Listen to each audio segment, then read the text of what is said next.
Clip number 1565۔ اس clip میں آپ قرآن پاک کی سورہ قمر کی آیت نمبر 16 سے 18 تک کی تلاوت، ترجمہ اور تفسیر قرآن صراط الجنان سماعت فرمائیں گے۔ بسم اللہ الرحمن الرحیم۔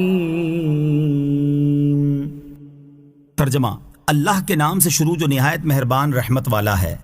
فَكَيْفَ كَانَ عَذَابِي وَنُذُرِ۔ ترجمہ، تو میرا عذاب اور میرا ڈرانا کیسا ہوا۔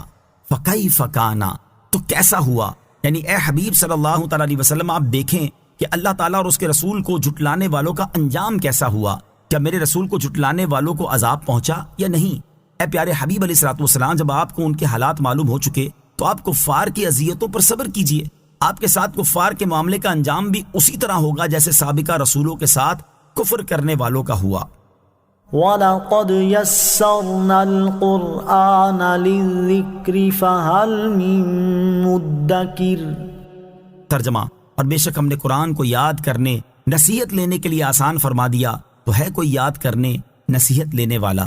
وَلَقَدْ يَسَّرْنَا الْقُرْآنَ لِلذِّكْرِ، اور بے شک ہم نے قرآن کو یاد کرنے، نصیحت لینے کے لیے آسان فرما دیا۔ اس آیت کی ایک تفسیر یہ ہے کہ اے حبیب صلی اللہ تعالیٰ علیہ وسلم، بے شک ہم نے عبرت اور نصیحت حاصل کرنے کے لیے آپ کی قوم کی زبان میں قرآن مجید نازل فرما کر ان کے لیے آسان کر دیا، اور طرح طرح کی نصیحتوں اور عبرتوں سے قرآن کو بھر دیا، اور اس میں وعدوں اور وعیدوں کو بیان کر دیا، تو ہے کوئی نصیحت حاصل کرنے والا جو اس سے نصیحت حاصل کرے۔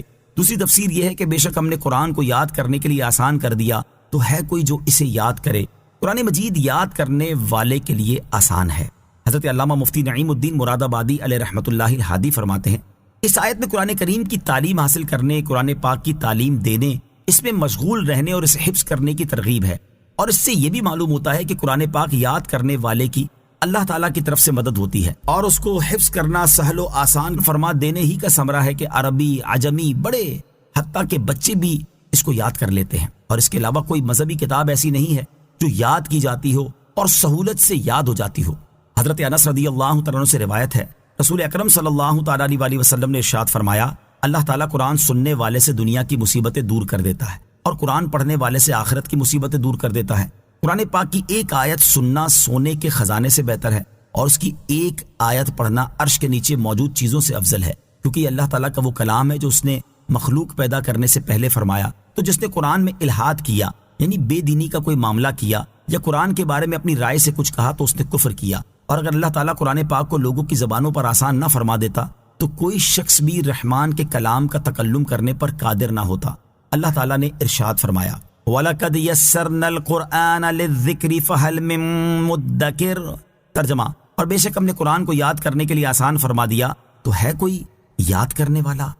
كذبت عاد فكيف كان عذابي ونذر۔ ترجمہ، عاد نے جھٹلایا تو میرا عذاب اور میرا ڈرانا کیسا ہوا۔ کذبت عاد، عاد نے جھٹلایا۔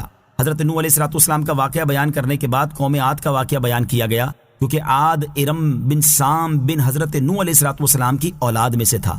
اس آیت کا خلاصہ یہ ہے کہ قوم عاد نے اپنے نبی حضرت ہود علیہ السلام کو جھٹلایا، اس پر وہ عذاب بھی مبتلا کیے گئے، تو ان پر میرا عذاب آنا کیسا ہوا، اور میرے عذاب سے ڈر دلانے کے فرامین کیسے ہوئے جو عذاب نازل ہونے سے پہلے ان کے پاس آ چکے تھے۔